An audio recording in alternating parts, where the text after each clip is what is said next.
Newport, Rhode Island. 1972. An elderly woman stands alone in the Great Hall of the Breakers, 50 feet of empty space above her head, gold leaf catching the afternoon light, marble columns imported from Africa. Her name is Countess Sylvia Sipari. This is her grandmother's house, her mother's house, her house. In her hand, she holds a contract, $365,000. That's what the Preservation Society is offering for a house that cost $12 million to build, $200 million in today's money. She signs. The last Vanderbilt walks out of the Breakers forever. This is the story of how the richest family in America lost everything, and why, maybe, that was always how it had to end. If you enjoy deep investigations into Gilded Age architecture and the families who built it, please like, subscribe, and tell me in the comments which house to explore next. Your support makes these detailed stories possible. To understand how the Vanderbilts lost the Breakers, you have to go back to the beginning. Back to when America's wealthiest family believed they were building something eternal. Back to a night in August 1895 when everything seemed possible. August 14th, 1895, Newport, Rhode Island.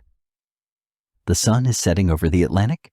The sky blazes orange and pink. A warm summer evening, the kind that makes you believe in perfection. Cornelius Vanderbilt II stands on the terrace of his new summer cottage. Except calling it a cottage is like calling the Taj Mahal a nice building. It's a 70-room Italian Renaissance palace perched on 13 acres of Atlantic coastline. The locals are already calling it the Breakers, named after the waves that crash against the cliffs 40 feet below. Cornelius is 51 years old, average height, maybe 5'9", with a thick dark mustache and eyes that miss nothing. He's the chairman of the New York Central Railroad, the single most powerful transportation network in America. His trains move freight from New York to Chicago. They connect farms to cities, factories to ports, coal mines to steel mills. If you shipped anything in America in 1895, you probably paid a Vanderbilt to do it. His fortune? $200 million. In today's money, we're talking over $5 billion. He's not just rich, he's Carnegie rich, Rockefeller rich, Morgan rich. The kind of rich where you can lose $10 million and not notice. He built the Breakers in just 2 years. Lightning fast for a project this ambitious. The previous house on this site burned down in 1892. A massive fire that destroyed everything. Cornelius didn't mourn. He saw it as an opportunity, a chance to build something greater, something that would last. He hired Richard Morris Hunt, the first American to study at the École des Beaux-Arts in Paris. Hunt designed the base of the Statue of Liberty. He designed the facade of the Metropolitan Museum of Art. He's the most prestigious architect in America. Now he's designed Cornelius's summer home. Inside, 2,500 guests swirl through rooms that look like they were stolen from a Venetian palace. African marble lines the walls, massive slabs of Cipollino and Pavonazzo shipped from quarries that supplied the Roman Empire. Brazilian rosewood frames the doorways, each panel hand-carved by craftsmen who spent months on single pieces. The ceilings are covered in 22-karat gold leaf that catches every flicker of candlelight and turns it into liquid fire. The Great Hall soars 50 feet high. It takes your breath away when you enter. The space is so vast, you could fit most American homes inside it. Crystal chandeliers the size of small cars hang from the ceiling, each one containing thousands of individual crystals that refract light into rainbows. An orchestra plays in the ballroom, their music drifting through corridors wide enough to drive a carriage through. Cornelius imported 500 craftsmen from Europe, Italian stonemasons who learned their trade building cathedrals, French woodcarvers who'd worked on chateaux, Austrian painters who spent months on their backs, decorating ceilings that most guests would barely glance at. Creating scenes from Greek mythology with such detail, you can see individual feathers on the god's wings. He used 11 different kinds of marble. Cipollino from Greece, green and white swirls that look like ocean waves frozen in stone. Pavonazzo from Italy, purple and cream. Rouge Royal from Belgium, blood red with white veins. Each room is a different color, a different texture, a different statement of wealth and taste. The numbers are staggering. The music room features platinum leaf on the walls, not gold. Platinum. Because gold was too common, too expected. Platinum costs more than gold and doesn't tarnish. It'll look perfect forever. The room cost $800,000 to complete. That's $25 million today. For one room, the dining room table seats 34 people comfortably. The chairs are covered in Aubusson tapestry that cost $5,000 each. The chandelier weighs 2 tons and required 10 men to install. Dinner at the Breakers isn't just a meal. It's theater. It's art. It's a demonstration of what's possible when you have infinite resources. The library holds 5,000 books, most of them leather-bound first editions that Cornelius will never read. He's not a reader. He's too busy running an empire. But a proper house has a proper library, so he bought one. Complete collections of Dickens, Shakespeare, Balzac, first editions of American classics, ancient texts. The books are beautiful. They smell like leather and old paper. They look impressive. That's what matters. The house has its own power plant in the basement, its own water filtration system. Central heating. A marvel in 1895 when most homes still used fireplaces and stoves, telephones in every major room, connected to a private switchboard. Speaking tubes so servants can communicate without being seen, a network of pipes running through the walls like veins. The servants. That's something people today don't really understand. The Breakers employs 40 people year-round. Housekeepers, cooks, maids, footmen, gardeners, stable hands, a full-time engineer just to maintain the power plant and heating system, a full-time carpenter for repairs, a full-time electrician because electricity is still new and temperamental. They live in the basement and the attic. They have their own hallways, their own staircases, their own entire world hidden behind the walls, so the family never has to see them working. They move through the house like ghosts. You ring a bell and someone appears. You leave a room messy and return to find it spotless. Your clothes disappear and come back clean and pressed. It's like magic. Expensive, elaborate magic that requires 40 people working constantly to maintain the illusion. But here's the thing. This isn't about showing off. Well, it is. But it's not just that. Cornelius watches his wife, Alice, glide through the ballroom. She's 49 years old, elegant in emerald silk, with diamonds at her throat and wrists. Real diamonds. Major diamonds. The kind that have names and histories. She's greeting guests with the practiced grace of American aristocracy, which is a funny concept, because America doesn't have aristocracy. Except it does. The Vanderbilts, the Astors, the Carnegies. They're American royalty. Alice is Southern. Born in Alabama to a wealthy family, though not Vanderbilt wealthy. Nobody was Vanderbilt wealthy except the Vanderbilts. She married Cornelius in 1867 when she was 22, and he was 23. They've been together 28 years now, 7 children, multiple homes. She's managed his household through his rise to power, through the building of this impossible house, through everything. Their 7 children are here tonight. His eldest son, Cornelius III, called Neely, is 21, already causing problems by dating a woman Alice doesn't approve of. Grace Wilson. Nice girl, good family, but not suitable for a Vanderbilt heir. Neely doesn't care. He's in love. It's going to become a problem. His daughter Gertrude is 20, artistic and rebellious. She wants to be a sculptor, which Alice finds distasteful for a woman of her station. Ladies can appreciate art. They can collect it. They can certainly buy it. But creating it, With their hands? Getting dirty? Unseemly. Gertrude doesn't care what her mother thinks. She's going to become one of the most important patrons of American art in the 20th century.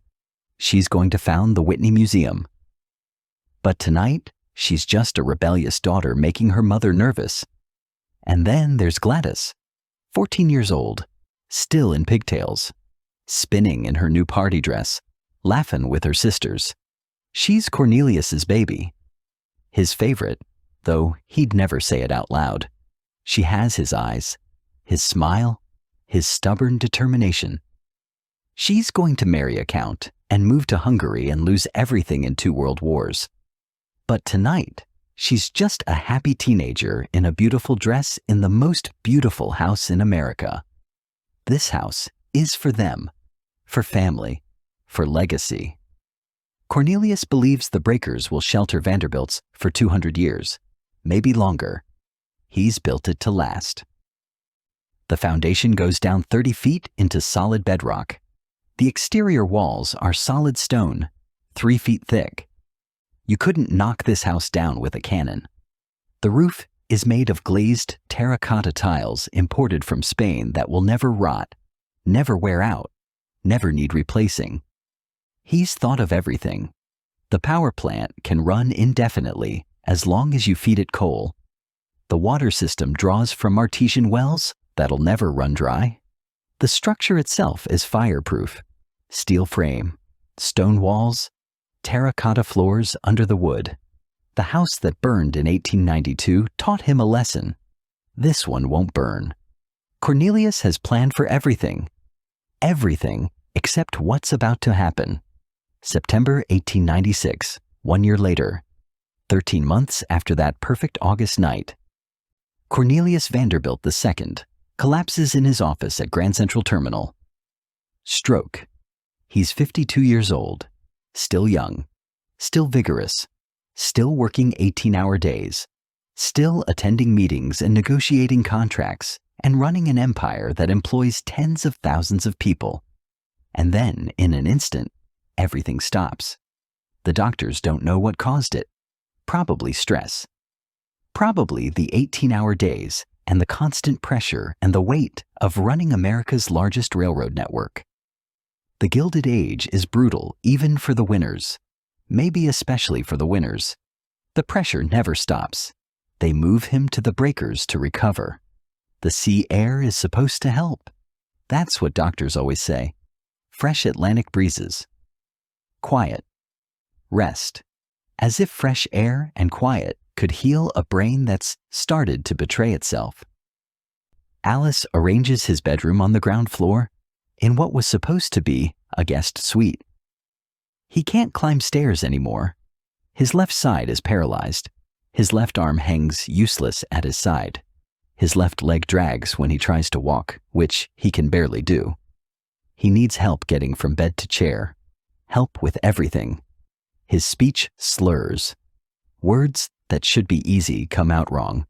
Sometimes he can't find the right words at all. He'll be talking about the railroad, and suddenly he's calling it the wrong name or using completely incorrect words.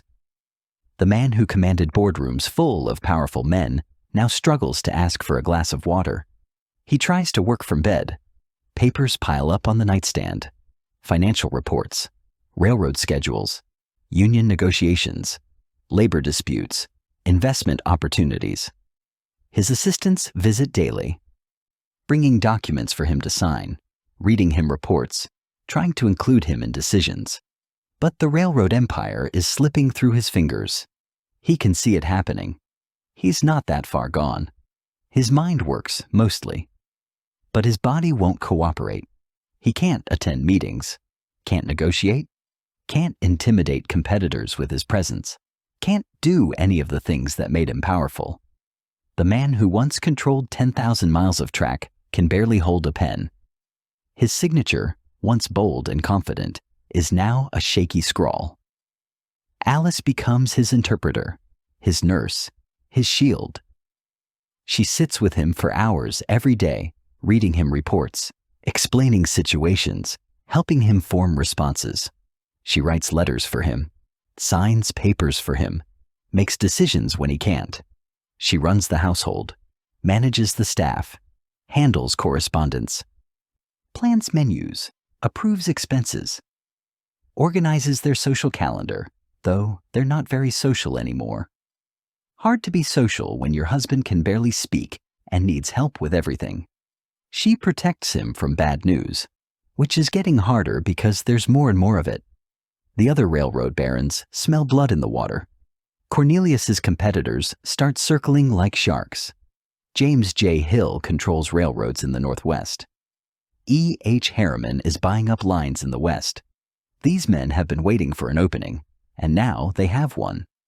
The chairman of the New York Central is incapacitated, vulnerable, distracted. They start buying up stock in the New York Central, making moves, testing boundaries, proposing mergers, suggesting acquisitions. They're not attacking openly. That would be too crude. But they're probing. Looking for weaknesses. Cornelius knows what's happening. He reads the reports, he hears the rumors. But there's nothing he can do. He's trapped in his own body, watching his empire fracture piece by piece.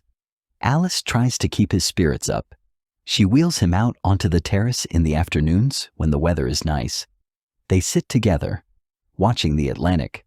The waves crash against the cliffs. The gulls circle. The sun sets in brilliant orange and pink, just like it did on opening night. Sometimes he cries, frustrated tears running down his face. The humiliation of being helpless, of being weak, of needing help with everything. The man who built a palace can't feed himself anymore. Alice holds his good hand and doesn't say anything. What is there to say? It's going to be okay? It's not. They both know it's not. But there's news she can't protect him from. News about the family fortune. News about money. News about the future. The Vanderbilt fortune, once unshakable, is starting to crack. Here's what most people don't understand about Gilded Age fortunes. They don't reproduce. They don't grow on their own. They require constant management and, more importantly, they require the right economic conditions. And those conditions are changing. Let me explain the Vanderbilt money story, because it's crucial to understanding why the breakers couldn't last. Cornelius Vanderbilt, the Commodore, the original patriarch, died in 1877 with $100 million. $100 million. In today's money, that's billions. Maybe 30 billion? Maybe more. The exact conversion is complicated, but the point is, unimaginable wealth. He started with nothing. A poor kid from Staten Island, born in 1794. He bought his first ferry boat at age 16 with money borrowed from his mother. He built that into a shipping empire. Then he saw the future was railroads and pivoted, sold his ships, bought railroads, built the New York Central into the most powerful rail network in America. He was ruthless, brilliant, unforgiving. He crushed competitors. He bribed politicians openly because that was just how business worked. He manipulated stock prices. He broke strikes. He destroyed anyone who stood in his way. There are stories about the Commodore that would make a modern CEO blush. He wasn't a nice man, but he was effective. When he died, he left almost all of it to one son, William Henry Vanderbilt. Just one. His other children got pittances, a few $100,000 here and there. The Commodore believed in concentration of wealth. Keep it together. Keep it powerful. Dividing it would weaken it. His other children sued. It was a spectacular legal battle. But William Henry won. He got the fortune. William Henry was different from his father, more refined, better educated. He wore expensive clothes and collected art. He built mansions, but he was also smart. He doubled the fortune to $200 million through careful management and strategic investments. He expanded the railroad, diversified into other industries, made smart choices. But then he died in 1885, just 8 years after inheriting. And he made a different choice than his father. He split it among his 8 children. That's when the real problem started, because now the money is spreading, thinning, dividing with every generation like a river splitting into streams. And here's the crucial part. The Vanderbilts aren't business builders anymore. They're spenders, consumers. They're living off the fortune instead of growing it. Think about it. The Commodore built ships and railroads.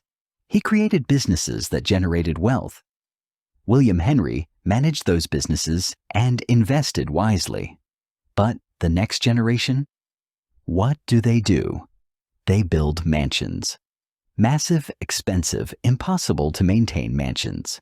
They throw parties that cost more than most Americans earn in a lifetime. They travel Europe, buying art by the shipload.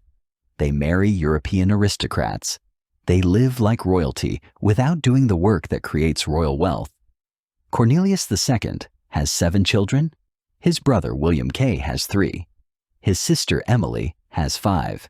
His brother Frederick has 3. His other siblings have more. By 1900, there are over 20 Vanderbilt heirs scattered across America and Europe. By 1920, there will be over 40. Each generation doubles or triples the number of heirs. Each one expects to live like the richest people in the world because their grandfather was the richest person in the world. But the money is being divided. Each heir gets a smaller piece, and they're not just living off the fortune. They're spending it, actively depleting it. Mansions. Not one mansion, multiple. Summer cottages in Newport, winter palaces in New York and Palm Beach, hunting lodges in North Carolina, villas in France and Italy. Cornelius's brother Willie just finished Marble House in Newport. $11 million. That's $350 million today. For a summer house he'll use 3 months a year? Their cousin George is building Biltmore in North Carolina, the largest private home in America. 250 rooms, 43 bathrooms, an indoor pool, a bowling alley, its own forest, its own farm, its own village. It'll cost $7 million. $220 million today. The parties. Oh, the parties. The Bradley Martin Ball in 1897 cost $369,000. $12 million today. For one night. The guests wore costumes that cost thousands each. The flowers alone cost $50,000. The champagne flowed like water. It was obscene. People protested in the streets. The Bradley Martins were so embarrassed by the backlash, they moved to Europe permanently. But the Vanderbilts don't stop. They keep spending, keep building, keep consuming. They travel Europe buying art, not just paintings, everything. Sculptures, tapestries, furniture, entire rooms. They'll see a chateau in France and buy the whole library, have it dismantled and shipped to America and rebuilt in their mansion. They're not even sure what they're buying half the time. They just know it's old and expensive and looks impressive. They marry European aristocrats. This is huge. American heiresses marrying impoverished European nobles. The Duke of Marlborough married Cornelius's cousin Consuelo for a $2.5 million dowry. $75 million today. He needed American money to maintain Blenheim Palace. She needed a title. It was a business transaction disguised as a marriage. The list goes on. The Earl of Grenard, the Duke of Roxburgh, Count Séchigny, who'll marry Gladys.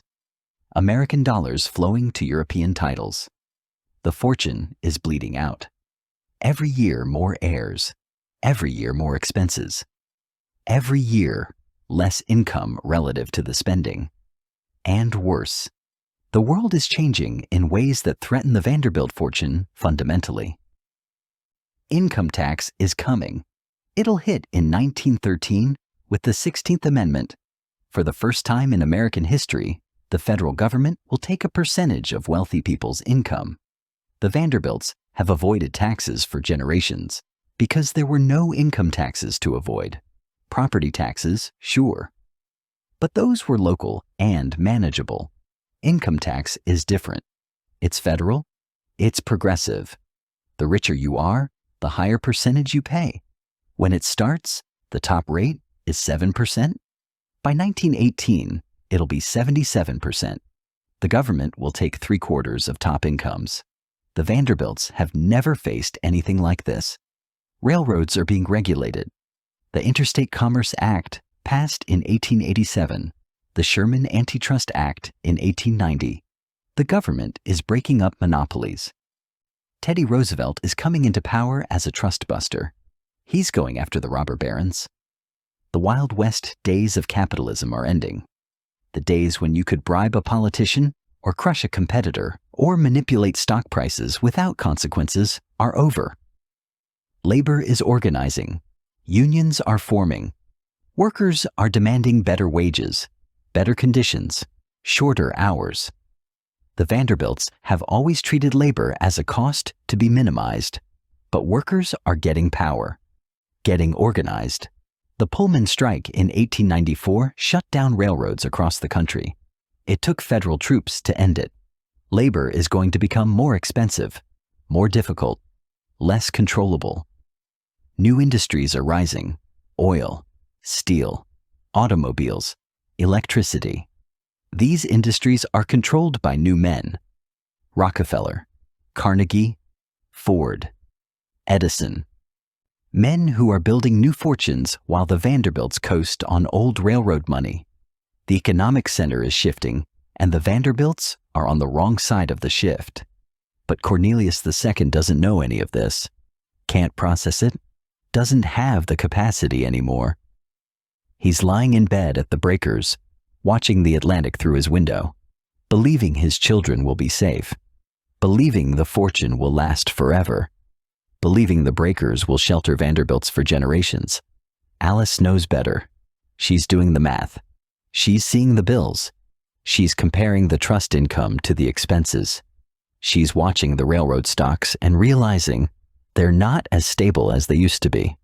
She's reading about labor strikes and government regulation and new industries, and she understands what Cornelius can't anymore.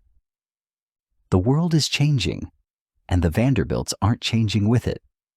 But she doesn't tell Cornelius. What would be the point? He's dying. Let him die in peace. Let him believe his children will be safe. Let him believe the breakers will last. September 12th, 1899. Cornelius Vanderbilt II dies at the breakers. He's 55 years old. He lasted 3 years after the stroke. 3 years of slowly fading away. 3 years of watching the sunset from his terrace, holding Alice's hand, remembering better days. The end comes quietly. He goes to sleep one night and doesn't wake up. Alice is with him. She's been sleeping in a chair next to his bed for months, not wanting him to be alone if something happens. When she wakes in the morning, he's gone. Peaceful. No struggle. Just gone. His funeral is held in the Great Hall, the same room where he celebrated the house's opening 4 years earlier. The same room where he danced with Alice in front of 2,500 guests. The same room where his children ran laughing through crowds of admirers. Now it's full of flowers and silence and grief. 800 people attend. Railroad executives in black suits, financiers from Wall Street, society matrons in elaborate mourning clothes, politicians, the governor of Rhode Island, the mayor of New York, Cornelius's brother Willie, his cousin George, everyone who matters in Gilded Age America. They stand in the great hall under the 50-foot ceiling, dwarfed by the space, surrounded by marble and gold, and they mourn the passing of a titan. Alice stands at the front in black silk, her face behind a heavy veil. She doesn't cry, not in public. She learned a long time ago that weakness is dangerous when you're this rich and this powerful. People are always watching, always judging, always waiting for an opening. Her children stand beside her. Neely, looking uncomfortable in his mourning clothes, thinking about Grace Wilson, the woman his mother doesn't approve of. Gertrude, pale and composed, already planning the sculpture she'll create in her father's memory. Gladys, 18 now, no longer the pigtailed girl who spun in her party dress, crying quietly into a handkerchief. They bury Cornelius in the family mausoleum on Staten Island, next to the Commodore. The man who built the fortune and the man who tried to keep it together, father and grandson, united in death. Alice is 54. She's now the head of the family, the matriarch, the one who makes decisions. She inherits the breakers. She inherits $40 million in trust, her husband's share of the divided fortune. Sounds like an enormous amount. It is an enormous amount, but it's not enough. She also inherits a problem, a massive, expensive, impossible problem. The breakers costs $300,000 a year to maintain. Let me say that again. $300,000 per year just to keep it running.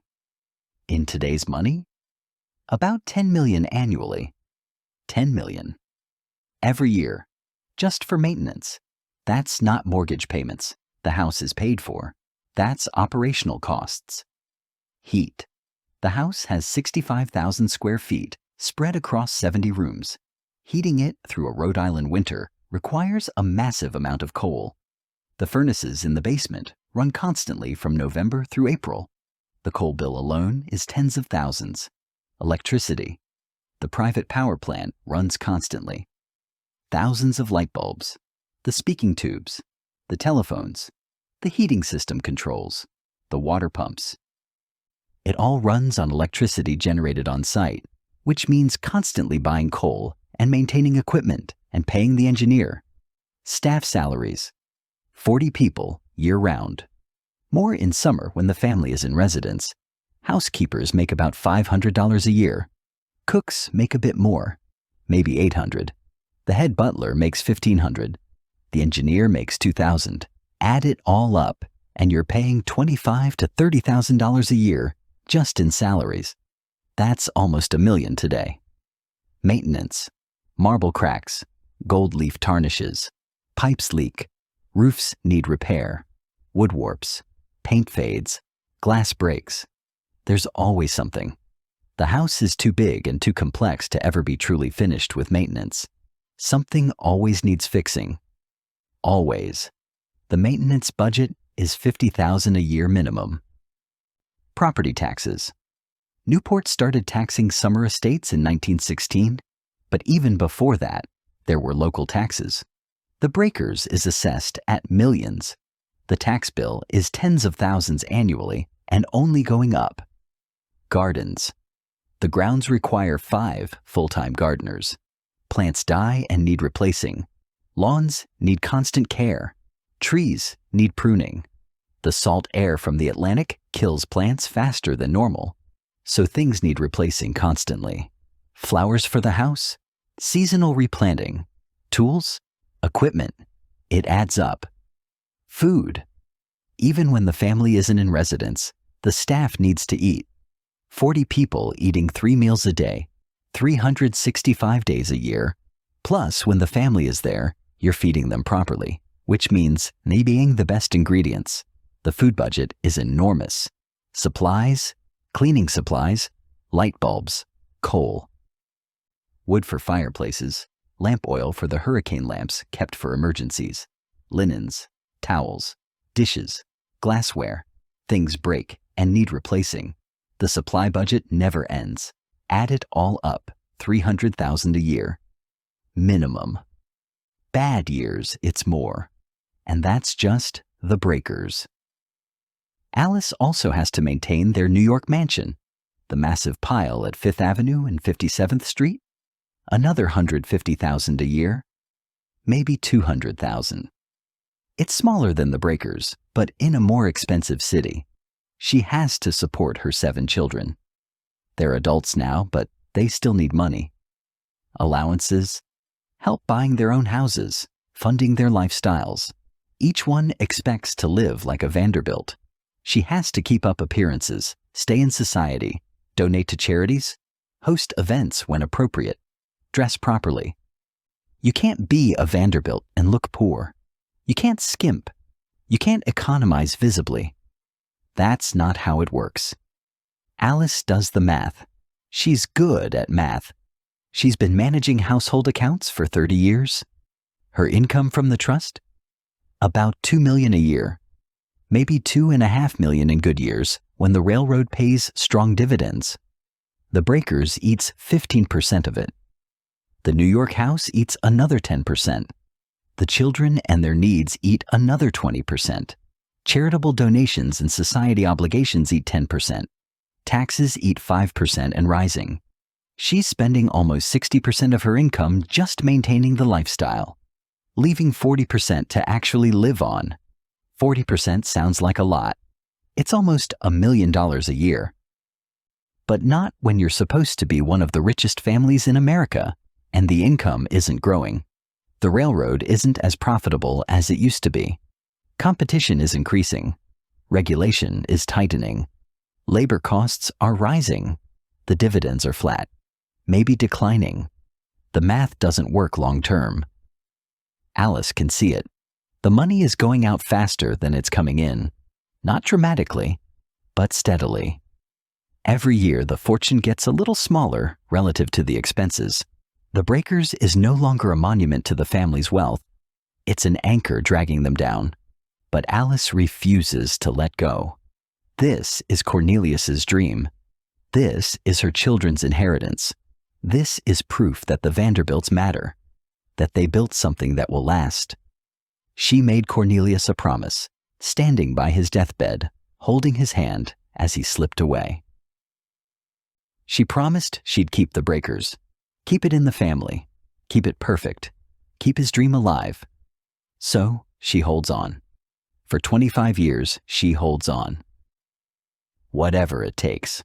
Alice Vanderbilt becomes a Newport institution, a fixture, a living monument to a vanishing age. Every summer she returns to the Breakers. Same routine, same schedule, same traditions. June 1st, without fail, she arrives from New York with a staff of 20. They open the house, open the shutters, let the sea air in, air out the rooms, dust the marble, polish the gold, fill the vases with fresh flowers, bring the house back to life. She stays until September 30th, then back to New York for the winter. The Breakers closes again, shutters drawn, most rooms sheeted. Skeleton crew of 15 keeping watch. Every year, same pattern, like clockwork. She hosts garden parties on the lawn every July. 200 guests sipping champagne under white tents, the Atlantic sparkling behind them. String quartets playing. Perfectly manicured gardens. Servants passing trays of hors d'oeuvres. It's elegant, refined, expensive. She organizes charity luncheons for the preservation of historic buildings. The irony will be apparent later. But in 1905, Alice genuinely believes in preserving history. She donates thousands to save old colonial houses in Rhode Island.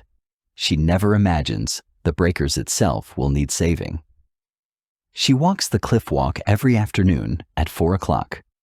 Elegant black dresses that never change because she never stops mourning Cornelius. A parasol. A small dog on a leash. Staff following at a discreet distance. She walks the same route every day. 2 miles, along the cliffs, past the other cottages, past tourists and locals who stop and point and whisper, "That's Mrs. Vanderbilt." Newport society sets its clock by Alice Vanderbilt. If Alice is at Bailey's Beach, it's officially summer. If Alice hosts a party, you attend, or you're nobody. If Alice cuts you, you're finished in Newport. Done. You might as well move to Boston. She rules Newport with an iron fist wrapped in silk gloves. Gracious, but unbending. Generous, but exacting. She knows everyone's name, everyone's business, everyone's secrets. She never forgets a slight, never forgives a betrayal, but she's never overtly cruel. Just powerful, inexorable. But behind the elegant facade, Alice is fighting a losing battle. The numbers get worse every year. Her children grow up. They marry. They move away. One by one, they leave the breakers behind. Her daughter Gertrude marries Harry Payne Whitney in 1896, before Cornelius even dies. Another massive fortune from oil and steel. Harry's father was one of Cornelius's business partners. It's a suitable match. Gertrude doesn't need Vanderbilt money anymore. She has Whitney money, which is just as good. Better, actually, because the Whitney fortune is newer, more diversified, not tied to railroads. Gertrude moves into her own mansion in New York, starts collecting art seriously. Modern art, controversial stuff, abstract paintings that Alice doesn't understand, sculptures that look unfinished, but Gertrude has vision. Eventually, she'll found the Whitney Museum of American Art, one of the most important museums in the country. She'll discover artists, fund careers, shape American art for a generation. But she doesn't spend summers at the breakers anymore. She has her own Newport cottage now. She visits Alice out of duty, but it's not the same. Her daughter Gladys marries Count Laszlo Széchenyi in 1908, a Hungarian aristocrat, an actual count with an actual castle. Gladys becomes Countess Széchenyi and moves to Budapest. She writes letters home describing her new life. The servants with their formal livery, the titles and protocols, the ancient family lineage going back centuries, the balls in Vienna, the hunting parties. She sounds happy. Alice is relieved. At least one daughter married well and seems content. But Gladys is gone. Living in Europe. She visits once a year, maybe twice. The breakers isn't her home anymore. Her son Cornelius III, Neely, was cut off from the family for marrying against Alice's wishes. He fell in love with Grace Wilson in the 1890s. Grace's father was a successful merchant, respectable, wealthy by normal standards. But not Vanderbilt-level wealthy, not aristocratic, not suitable. Alice forbade the marriage, explicitly. She told Neely if he married Grace, he'd be disinherited, cut off completely.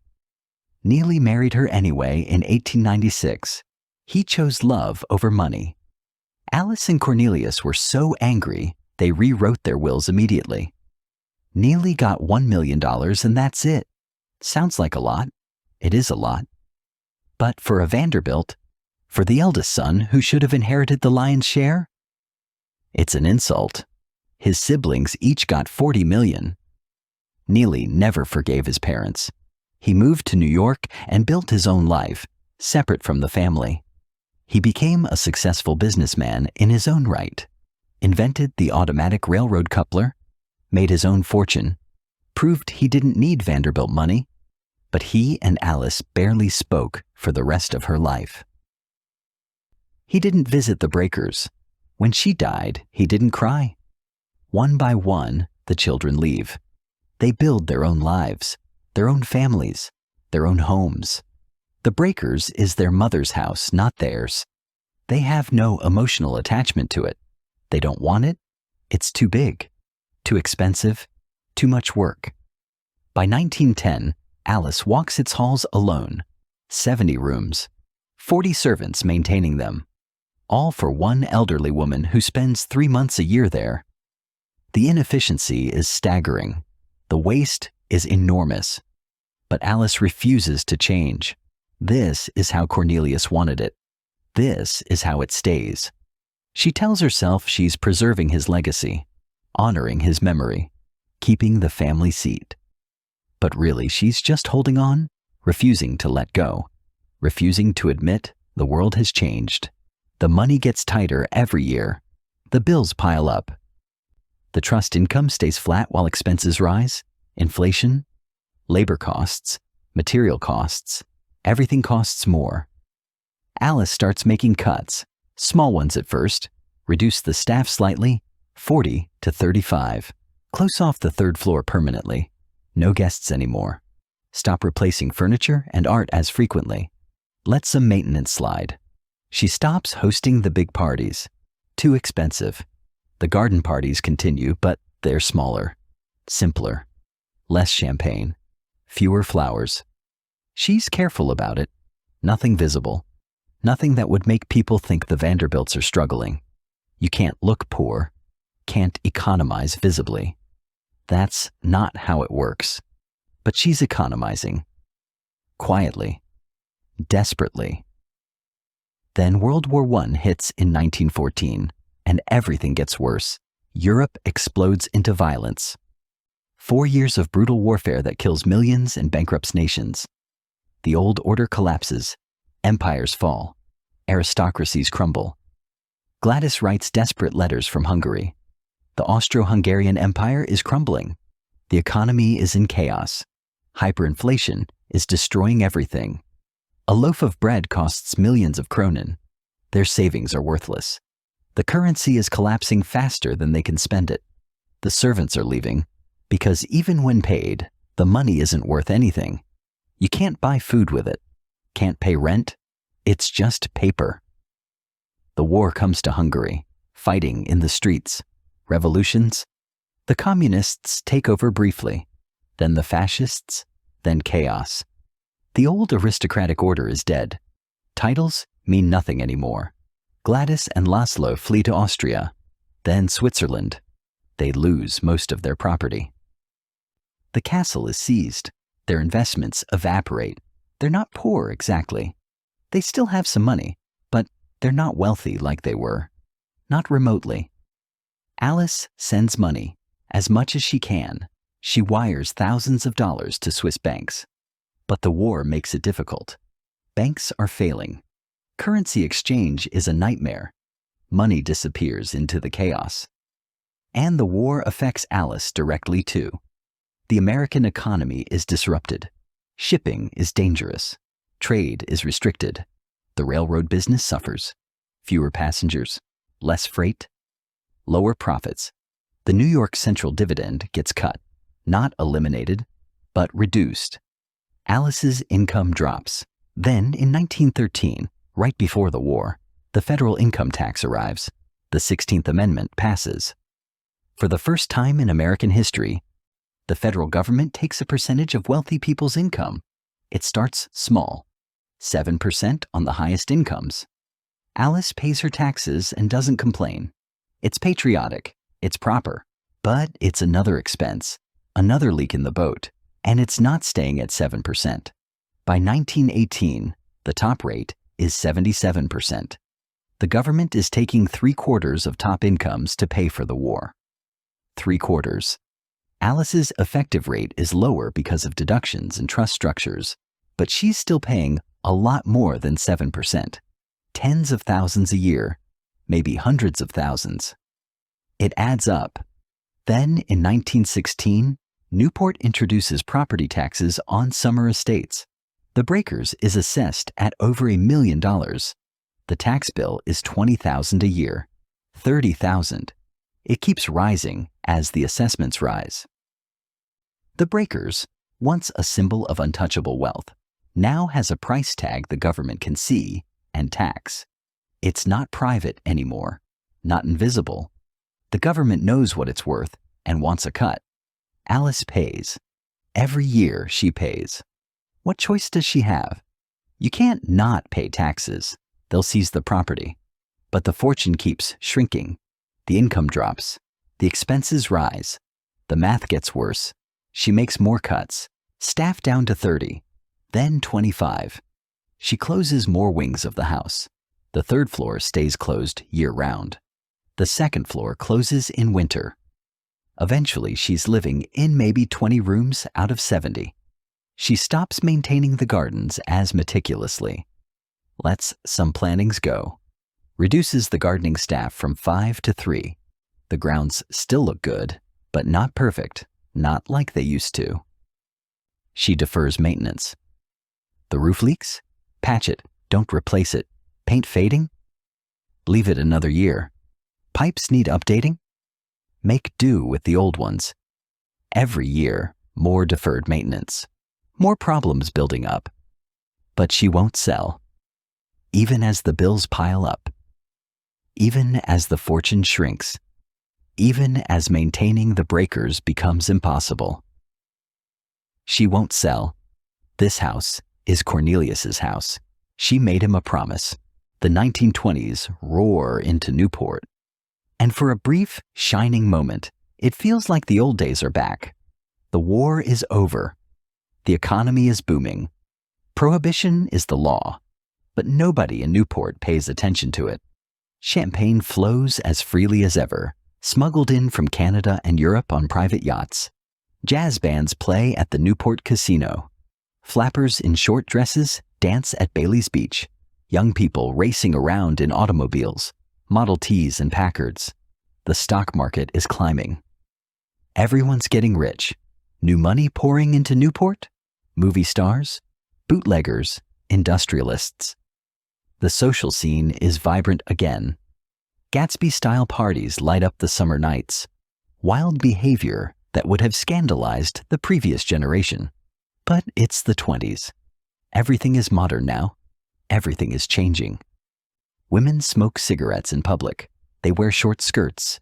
They drive cars. The old rules are gone. Alice is 75 years old. She doesn't understand this new world. The jazz music sounds like noise. The short skirts look indecent. The casual behavior seems rude. But she adapts. She has to. You can't stop the world from changing. Gladys returns from Europe with her husband and daughter. The war is over. The Austrian economy has stabilized somewhat. They've lost most of their wealth, but they're comfortable. They summer at the breakers like they used to. The house fills with laughter again, with life, with family. Gladys's daughter, Cornelia, is a teenager now, beautiful, vivacious. She runs through the same halls her grandmother Alice once filled with children. She swims in the Atlantic. She attends parties at the other cottages. She dances to jazz music. She experiences the same gilded childhood her mother had, though the gilding is wearing thin. Alice is in her late 70s now, but she's still sharp, still elegant, still the grande dame of Newport society. She walks slower, needs help with stairs, but mentally, she's all there. She gives tours of the breakers to friends and family, pointing out details they've seen 100 times. The marble from Italy, each piece hand-selected. The walnut from France, carved by master craftsmen who spent months on single panels. The alabaster from Africa, translucent and glowing. The platinum leaf in the music room, still perfect after 30 years. Cornelius wanted this house to last 500 years, she says, running her hand along a marble column, worn smooth by decades of hands, doing exactly the same thing. People nod politely, they smile, they agree, but privately, they wonder. Who's going to pay for it when she's gone? How long can the Vanderbilts hold onto this white elephant? Nobody asks the question out loud. It would be rude. But everyone is thinking it. Alice's children are wealthy in their own right, but not Cornelius wealthy. Not $200 million wealthy. That kind of wealth is gone. Divided and spent and taxed and lost. Her children have millions, yes, but maintaining the breakers costs hundreds of thousands annually. The math doesn't work for them either. The 20s feel like a return to the Golden Age, but it's an illusion. A brief moment of prosperity before everything collapses again. By 1928, Alice has a plan. She knows she's running out of time. She's 83 years old. She's survived 2 wars. The Spanish flu pandemic that killed millions, including people she knew. 30 years of managing the breakers alone. 30 years of fighting to keep Cornelius's dream alive. She's exhausted. She knows she doesn't have much time left. Her health is failing. Her heart is weak. She tires easily. She sleeps poorly. She knows the end is coming. She calls her lawyers, updates her will, sets up an inheritance structure that she hopes will protect the breakers. The house will pass to Gladys, her youngest daughter, the Countess. Gladys is the only one who still spends significant time at the house, the only one who seems to understand what it means, what it represents. Her other children have their own homes, their own lives. They don't want the breakers, but Gladys might keep it. The New York mansion will go to her other children. They can divide it or sell it, whatever they want. Alice doesn't care as much about the New York house. That was always just a place to live. The breakers is different. The breakers is legacy. The breakers is Cornelius's monument. The trust will continue providing income to all the children, divided among them, but hopefully enough for each to maintain their lifestyles. And hopefully enough for Gladys to maintain the breakers. It's not perfect. Alice knows the numbers don't really work. The trust income keeps shrinking as more heirs appear, as the investments age, as the economy shifts. The maintenance costs keep rising with inflation and aging infrastructure. But what else can she do? Sell. Unthinkable. This is Cornelius's monument. This is the Vanderbilt family seat. This is proof that they mattered, that they built something that will last. Alice believes she's secured the breakers' future. She's done her best. She's held on as long as she could. Now it's Gladys's turn.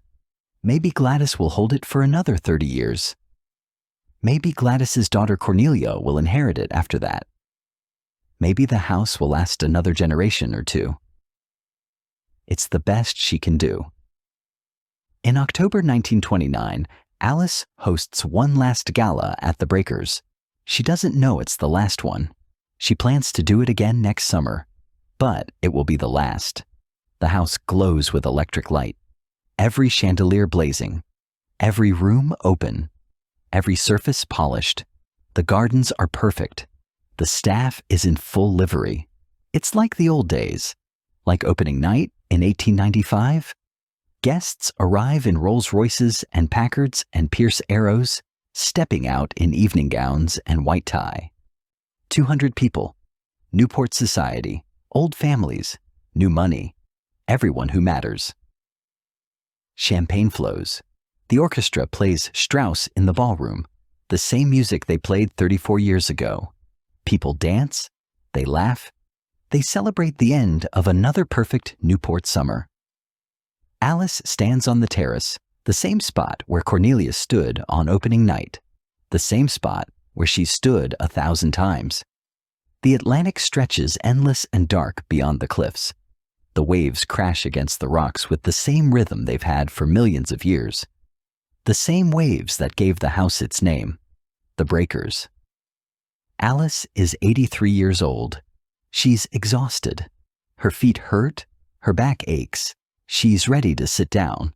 But for this moment, she stands on the terrace and watches her guests and feels victorious. She's kept her promise.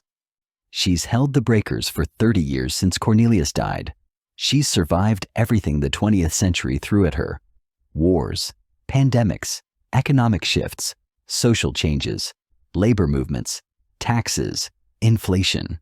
The Breakers still stands, still perfect, still magnificent, still theirs. She feels for a moment that she's won. 3 weeks later, the world ends. October 29th, 1929, Black Tuesday. The stock market crashes. 16 million shares trade hands in a single day. The ticker tape runs hours behind, unable to keep up with the volume. The market loses $14 billion. Fortunes evaporate.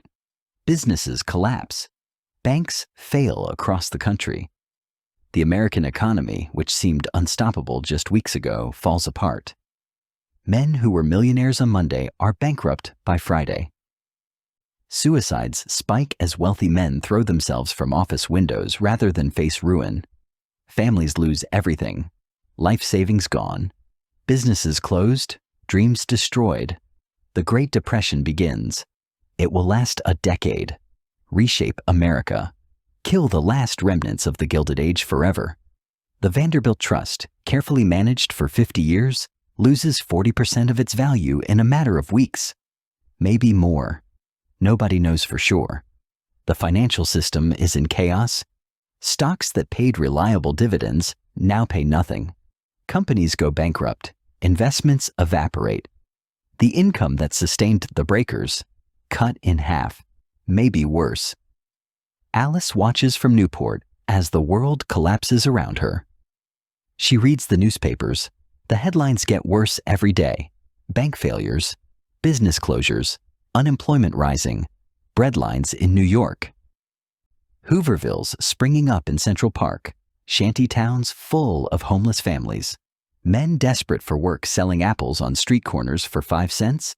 She feels helpless. She's wealthy. She's still wealthy by any normal standard, but she's not liquid. Her money is tied up in the trust, in the house, in property. She can't just write a check to fix the economy. She tries to cut costs at the breakers even more drastically. She reduces staff again, down to 20 people, then 15. She lets people go who've worked for the family for decades. James, the head butler, who's been with them since 1898. Mary, the head housekeeper, who knew Cornelius. It breaks her heart, but what choice does she have? She can't afford to pay them anymore. She closes wings of the house permanently. The entire 3rd floor becomes storage. The guest suites on the 2nd floor stay shuttered even in summer. Eventually, she's living in maybe 10 rooms out of 70. 10 rooms. In a 70-room house, she stops entertaining entirely. No more parties. No more garden receptions. No more charity luncheons. The breakers goes dark, silent, empty. She stops maintaining the gardens properly. The flowers don't get replaced as often. The lawns get shaggy. The hedges grow wild. The 5 gardeners are gone. Now it's one old man doing his best with limited resources. She defers even more maintenance. The roof leaks in a dozen places. Buckets appear in hallways to catch drips. Paint peels from window frames. Wallpaper yellows and curls at the edges. The house is deteriorating. Slowly, steadily. But she won't sell, even now. Even with the world falling apart.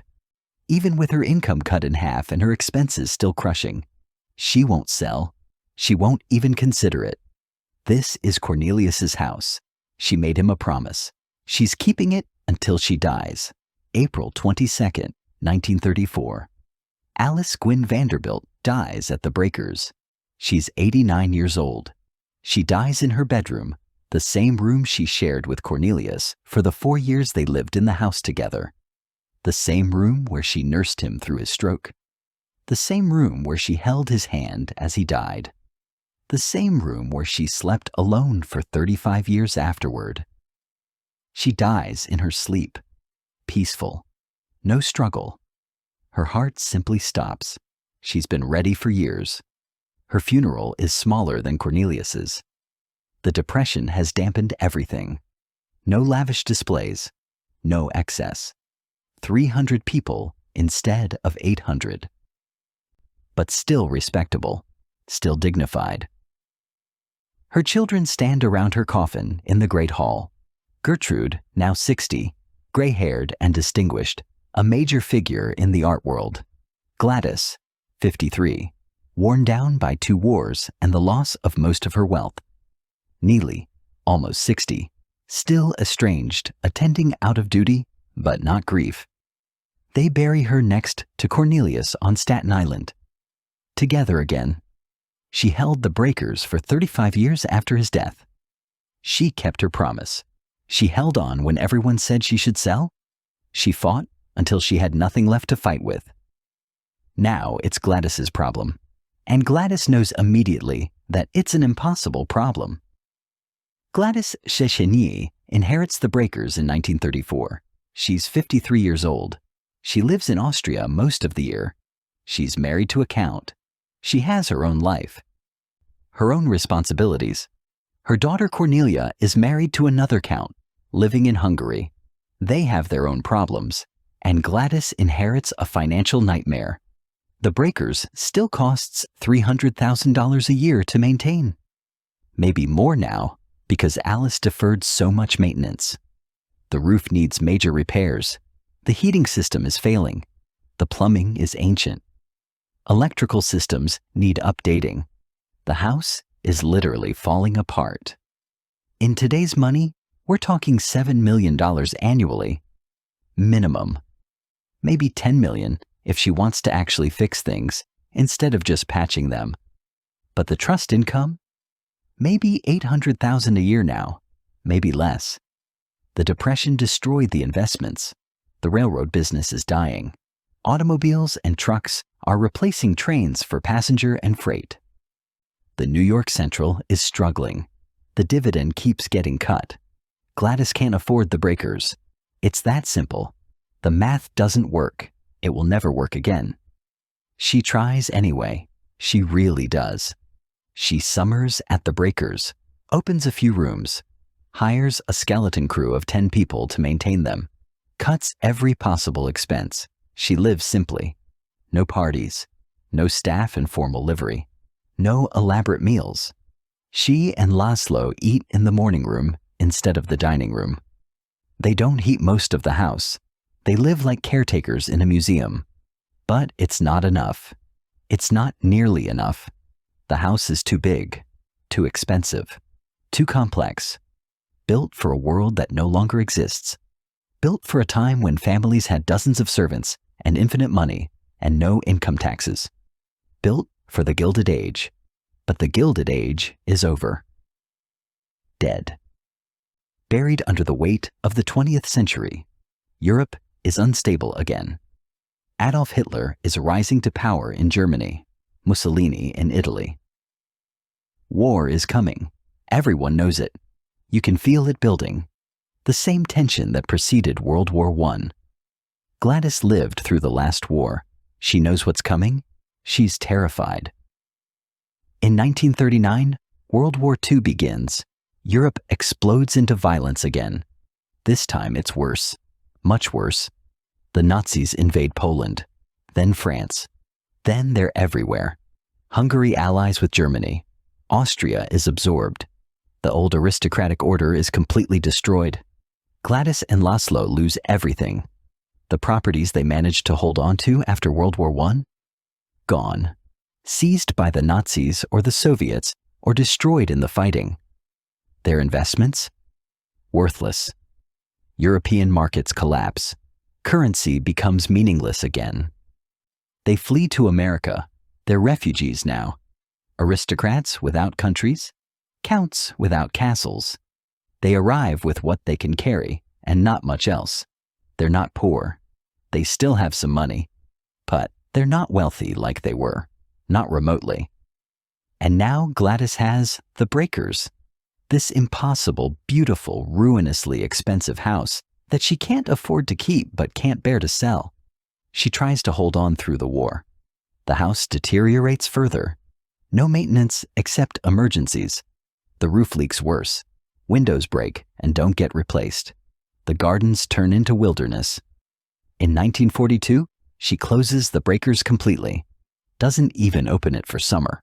Can't afford to. The skeleton crew is dismissed.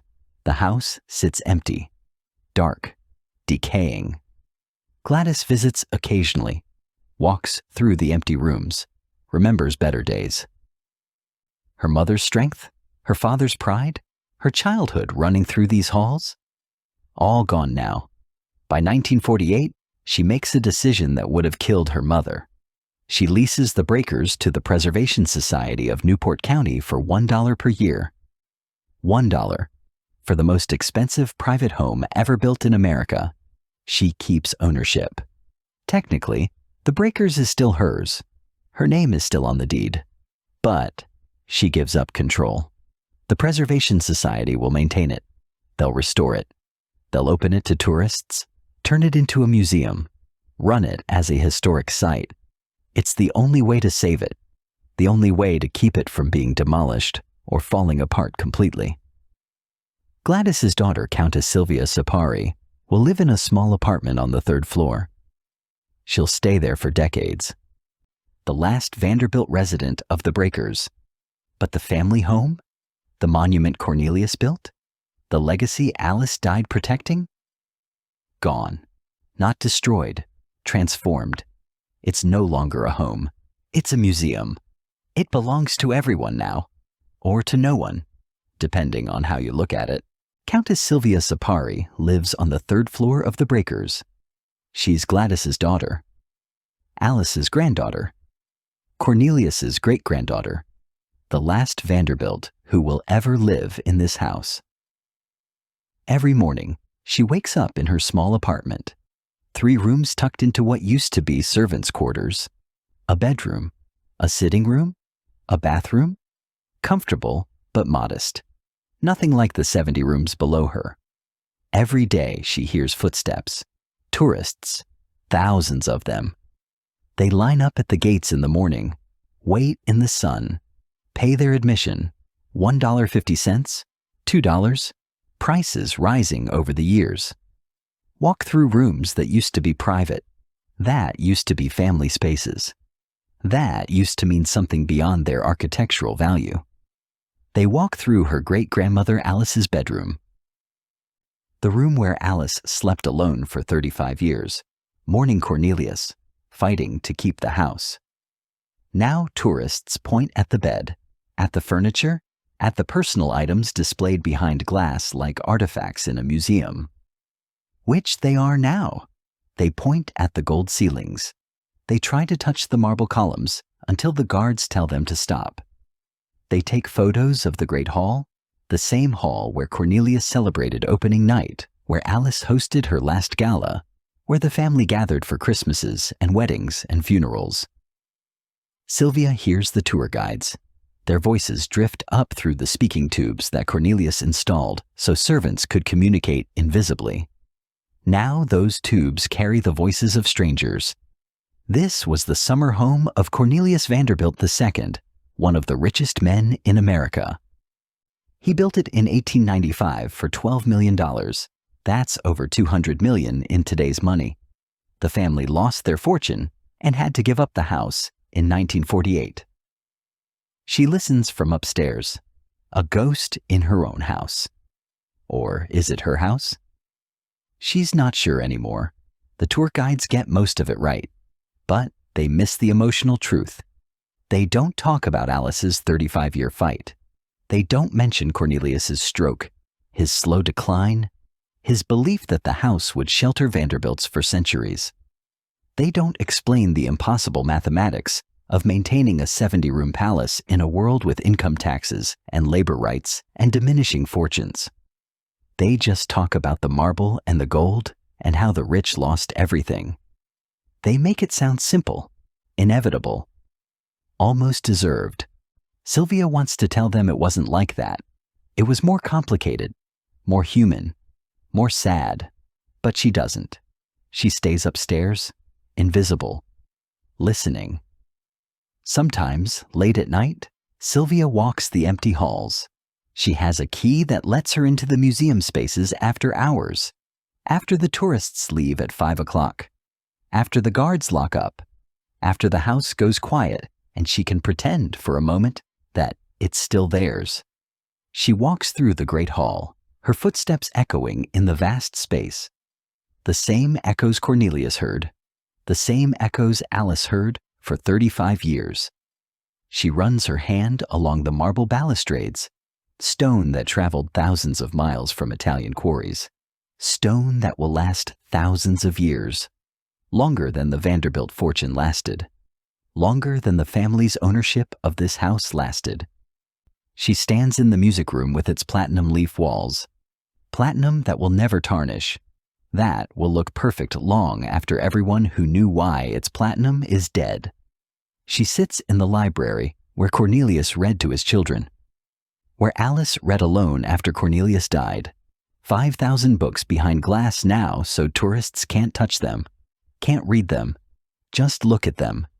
The house is preserved perfectly. Every detail maintained. Better maintained now than in Alice's final years. The Preservation Society takes its job seriously. They repair everything, clean everything, restore what was deteriorating.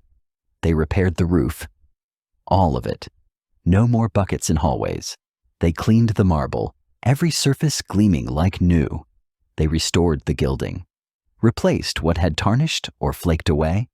They replanted the gardens, hired professional landscapers. Now the grounds look better than they did in 1895. The house is more perfect now than it ever was when the Vanderbilts owned it. But it's not theirs anymore. Not the family's. It's everyone's now. Or no one's. Sylvia isn't sure which. She never marries, never has children. The Vanderbilt line ends with her, at least in this branch, at least at the breakers. She lives quietly. She paints watercolors of the ocean. She writes letters to friends in Europe, the few aristocrats who survived the wars. She walks the cliff walk like Alice used to, though she walks in the afternoon, not at 4 o'clock exactly. Some traditions can be broken. She wonders what her great-grandfather Cornelius would think, that his monument became a museum, that strangers walk through his house every day, that the family name is now attached to a tourist attraction. Would he be angry, heartbroken, or would he understand that this was the only way to preserve what he built, that letting go was actually a form of winning? She doesn't know. She'll never know. Here's what's surprising, though. What nobody expected. The Breakers thrives. After Sylvia sells, the Preservation Society pours resources into restoration. Serious resources. They repair everything, restore everything, return the house to its 1895 glory. They repair the foundation, replace failing systems, upgrade electrical and plumbing while hiding the modern additions. They restore the gilding, bringing in experts who use the same techniques as the original Austrian craftsmen. They clean the marble with specialized treatments. They replicate damaged woodwork using the same Brazilian rosewood. They open the house year-round, not just summer anymore. They hire professional historians to research the family, the house, the era. They build educational programs. They create exhibits.